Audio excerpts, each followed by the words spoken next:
Práve preto je dnes nesmierne dôležité, aby vláda konečne po 5 rokoch dala ľuďom jasnú odpoveď v podobe analýzy riadenia pandémie.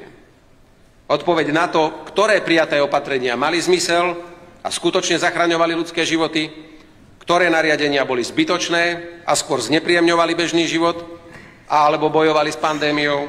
A potom treba otvorene povedať a pomenovať aj opatrenia, ktoré boli vyslovene škodlivé a mohli reálne prispieť k ďalšiemu ohrozovaniu ľudského zdravia.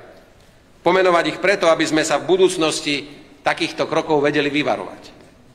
Bez takejto analýzy sa vláda namiesto objektívneho zhodnotenia dôsledkov vtedajšieho manažmentu pandémie vydáva cestou nebezpečného experimentu v podobe plošného odškodnenia všetkých, ktorí porušovali stanovené pravidlá.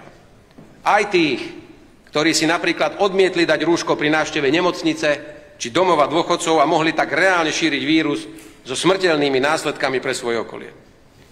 Vážené pani poslankyne, vážení páni poslanci, pozorne si prosím prečítajte odôvodnenie môjho veta, ktorým som vám vrátil na opätovné prerokovanie zákon o covidových amnestiách.